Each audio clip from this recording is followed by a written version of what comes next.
صحبت اور غسل جنابت۔ صحابہ کرام رضی اللہ عنہم کے درمیان غسل جنابت کا ایک مسئلہ زیر بحث آیا۔ ایک گروہ کہتا تھا کہ غسل صرف دخول پہ فرض ہو جاتا ہے، انزال شرط نہیں، یعنی واٹر ڈسچارج جو ہے وہ ضروری نہیں۔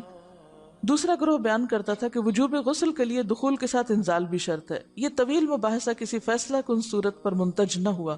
آخر قرار پایا کہ ام المومنین حضرت عائشہ رضی اللہ عنہا سے دریافت کیا جائے۔ حضرت عائشہ نے کہا کہ رسول اللہ صلی اللہ علیہ وسلم نے فرمایا، اذا جلس بین شعبها الاربع ومس الختان الختان فقد وجب الغسل۔ جب مرد عورت کی چار شاخوں کے درمیان بیٹھ جائے اور اس کا محل ختنہ عورت کے محل ختنہ کے ساتھ مس کرے تو غسل واجب ہو جاتا ہے۔ تو مسئلہ یہ ثابت ہوا کہ صرف دخول پر ہی مرد اور عورت جنبی ہو جاتے ہیں اور ان پہ غسل واجب ہو جاتا ہے، انزال یعنی منی کا نکلنا شرط نہیں۔ جنابت کے احکام۔ وجوب غسل کی حالت کو حالت جنابت کہتے ہیں۔ وجوب غسل یعنی جب غسل واجب ہو جاتا ہے تو اس حالت کو جنابت کہتے ہیں۔ جنابت کا لفظ جم سے، جم پہلو کو کہتے ہیں، نہیں بچنا۔ مندرجہ ذیل چار حالتوں میں مسلمان مرد اور عورت پر غسل کرنا فرض ہو جاتا ہے۔ نمبر 1، جوش کے ساتھ منی خارج ہونے کے بعد، اس میں احتلام بھی داخل ہے، یعنی کوئی ایسا خواب آئے یا ویسے۔ نمبر 2، صحبت کے بعد یعنی سیکشول انٹرکورس کے بعد۔ نمبر 3، حیض کے بعد۔ نمبر 4، نفاس کے بعد یعنی بچے کی پیدائش کے بعد۔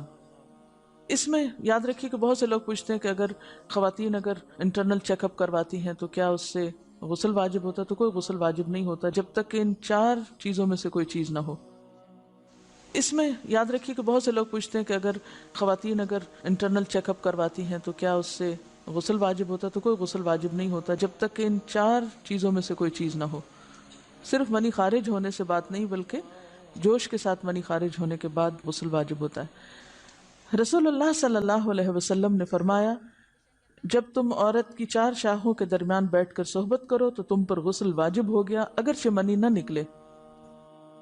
آپ نے غور کیا ہوگا کہ طہارت کے مسائل بہت تفصیل کے ساتھ اور اپنے اندر بہت ڈیٹیلز رکھتے ہیں، اور بہت سے موضوعات ایسے ہیں کہ جو انسان کی ظاہری زندگی نہیں بلکہ اس کی نجی اور ذاتی زندگی سے متعلق بھی ہیں، لیکن اس طرح پبلکلی ان کو پڑھانا اور ان کو سکھانا یہ بھی ایک ضرورت ہے، کیونکہ آپ صلی اللہ علیہ وسلم نے انصار کی خواتین کی تعریف کی کہ انصار کی خواتین کتنی اچھی ہیں جنہیں حیا دین کا علم حاصل کرنے سے نہیں روکتا۔ تو سوال یہ پیدا ہوتا ہے کہ آخر اتنی تفصیلات کیوں؟ اور بعض لوگ اس کو ناپسندیدہ قرار دیتے ہیں، تو ایسا کرنا ناسمجھی کی علامت ہے۔ ہم دیکھتے ہیں کہ انسان اگر اللہ کے بتائے ہوئے طریقے کے مطابق زندگی بسر کرتا ہے تو اس میں خیر ہی خیر ہے، اور وہ صرف خیر اس کی اپنی ذات تک نہیں رہتی، بعض اوقات دوسروں کی بھلائی کا ذریعہ بھی بن جاتی۔ عورت کو بھی احتلام ہوتا ہے۔ ام المومنین حضرت سلمہ رضی اللہ عنہا روایت کرتی ہیں کہ حضرت ام سلیم نے رسول اللہ صلی اللہ علیہ وسلم سے کہا، اے اللہ کے رسول، یقیناً اللہ حق سے نہیں شرماتا، یعنی حق بات اور ایک ضروری بات جو ہے اس کو واضح کرنا ضروری ہوتا ہے، اور اس معاملے میں شرم سے کام نہیں لینا چاہیے، کہیں ایسا نہ ہو کہ انسان انجانے میں غلط کام کرتا رہے۔ تو یہ کہہ کر انہوں نے مسئلہ پوچھا، کیا عورت پر غسل ہے جبکہ اس کو احتلام ہو؟ آپ نے فرمایا ہاں، لیکن جب پانی کا نشان دیکھے یعنی منی دیکھے۔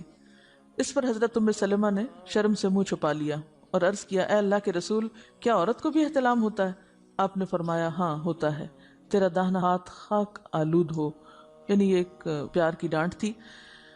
اور اس میں ہو سکتا ہے کہ مزاج کا فرق ہو، بعض خواتین کے ساتھ ایسا نہ ہو اور بعض کے ساتھ ایسا ہو، لیکن اس میں جو اصل چیز ہے وہ ایکسیسو واٹر ڈسچارج ہے۔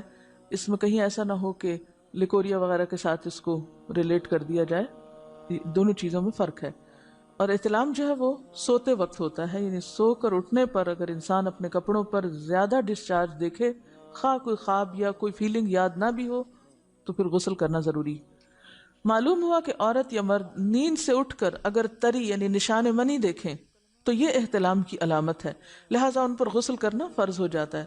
اور اگر احتلام کی کیفیت انہیں یاد ہو لیکن نشان نہ پائیں، یعنی خواب یاد ہے لیکن کوئی سامنے علامت نہیں، تو غسل فرض نہیں ہوگا۔ ایسی صورت میں شک کی ضرورت نہیں ہے کہ نہیں وہ میں نے خواب دیکھا اور مجھے خواب بالکل صحیح یاد ہے تو مجھے نہانا چاہیے، نہیں، محض خواب پر نہیں نہایا جائے گا جب تک کہ فزیکلی کوئی ایسی چیز سامنے دیکھی نہ جائے۔ حضرت ام سلمہ روایت کرتی ہیں کہ میں نے کہا، اے اللہ کے رسول صلی اللہ علیہ وسلم، میں اپنے سر کے بال خوب مضبوط گوندتی ہوں، کیا میں انہیں غسل جنابت کے وقت کھولا کروں؟ آپ نے فرمایا، ان کا کھولنا ضروری نہیں، تیرے لیے یہی کافی ہے کہ 3 لپ پانی اپنے سر پر ڈالے، پھر اپنے سارے بدن پر پانی بہائے، پس تو پاک ہو جائے گی۔ یعنی بالوں کی جڑیں بھیگنا، سکن بھیگنا ضروری ہے، سارے بال کھولنا ضروری نہیں ہے۔ جنبی کے بالوں کا مسئلہ، حضرت عائشہ کو خبر ملی کہ حضرت عبداللہ ابن عمر عورتوں کو غسل جنابت کے لیے بال کھولنے کا حکم دیتے ہیں۔ فرمانے لگی، ابن عمر پر تعجب ہے، انہوں نے عورتوں کو تکلیف میں ڈال دیا، وہ انہیں سر منڈوانے کا حکم کیوں نہیں دے دیتے؟ یہ حضرت عائشہ کی ڈانٹ تھی، یعنی وہ یہ تو کہنے کہ عورتیں بال کھول کھول کے نہائیں، تو وہ پھر سیدھا یہی کہیں کہ عورتیں بال منڈوا لیں۔ میں اور رسول اللہ صلی اللہ علیہ وسلم ایک ہی برتن میں غسل کرتے، اور میں اپنے بال کھولے بغیر سر پر 3 چلو سے زیادہ پانی نہیں ڈالتی تھی۔ معلوم ہوا کہ غسل جنابت کے لیے بال کھولنے کی ضرورت نہیں، مگر یہ حکم صرف غسل جنابت کا ہے، غسل حیض کے لیے بالوں کا کھولنا ضروری ہے، کیونکہ وہ مہینے میں ایک دفعہ ہے۔ حضرت عائشہ سے روایت ہے کہ انہیں رسول اللہ صلی اللہ علیہ وسلم نے غسل حیض کے لیے فرمایا، اپنے بال کھولو اور غسل کرو۔ اس میں آپ دیکھیے کہ دونوں چیزوں میں فرق کیوں ہے، دونوں کی نوعیت فرق ہے، اور حیض جو ہے وہ ایک نجاست کی کیفیت بھی ہے نا، قل ہوا اذی، تو اس کے بعد نہانا اور نہا کر خوشبو لگانا خاص طور پر اس کا سارا حکم آتا ہے، لیکن غسل جنابت میں نجاست کی وہ کیفیت نہیں ہے، یعنی حیض کا خون اور منی جو ہے ان دونوں کے حکم میں بھی فرق ہے، ٹھیک ہے نا۔ بعض علماء کے خیال میں جو منی ہے اٹ سیلف وہ ناپاک چیز نہیں ہے، اگر کسی کپڑے وغیرہ کو لگ گئی تو وہ کپڑا ناپاک نہیں، اگر اس کو خشک ہونے پر خرچ کے صاف کر دیا جائے تو کپڑا صاف ہو جائے گا، لیکن خون حیض پر آپ صلی اللہ علیہ وسلم کیا فرمایا، چٹکیوں سے مل مل کے اس کو صاف کر کے دھوئے، تو ان دونوں میں بھی فرق ہے، لہٰذا ان دونوں کے بعد نہانے کے حکم میں بھی فرق ہے، ایک میں بال کھولے جائیں گے اور بال بھی دھوئے جائیں گے اور بالوں کی جڑیں بھی دھوئی جائیں گی، جبکہ دوسرے عام غسل جنابت میں بال کھولنا اور پورے بال دھونا شرط نہیں۔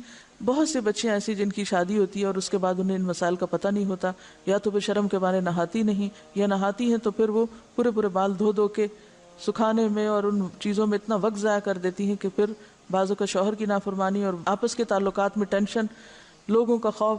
تو اگر دین کا صحیح مسئلہ پتہ ہو تو انسان ان تمام مشقتوں سے بچ جاتا ہے اور ایک نارمل روٹین کی لائف گزار سکتا ہے۔ اس میں کیا، صرف 3 کپ پانی، 3 لپ پانی، یعنی 3 دفعہ کیوں کہ اگر ایک دفعہ ڈالنے سے پوری طرح نہیں بھیگا تو آپ یہ بھی کر سکتے ٹیپ کے آگے سر کر کے، تو ساری سکن جو ہے سر کی اس کو آپ گیلا کر لیں، پیچھے سے بال جو ہیں اگر لمبے ہیں تو ان کو ایک طرف کر دیں تاکہ پورے بال نہ دھونے پڑے، نہ سکھانے پڑے اور نہ خشک کرنے پڑے، اور باقی جسم پہ پانی بہا لیں۔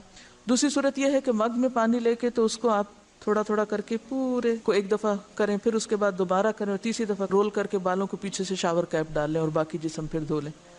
شاور کیپ سے کیا ہوتا ہے عام طور پر کہ پیچھے کے جو سارے لمبے بال ہیں پھر وہ نیچے گر کے گیلے نہیں ہوتے، وہ آپ کے سر پہ ہی ٹک جاتے ہیں۔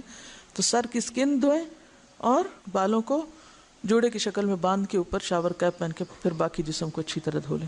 تو اس میں آپ دیکھیں کہ جب بالکل سر کے سکن کا حصہ ہی تر ہوگا، اور یہ 3 دفعہ کرنا ہوگا، ایک دفعہ سے نہیں کام چلے کہ 3 دفعہ کرنا، تاکہ کوئی بھی بال برابر جگہ سکن کی خشک نہ رہ جائے۔ تو اس سے کیا ہوگا کہ جتنا کم بال گیلے ہوں گے اتنے کم دیر میں ان کو خشک بھی کیا جا سکتا ہے، اور کسی بھی مشقت کے بغیر انسان نماز پڑھ سکتا ہے۔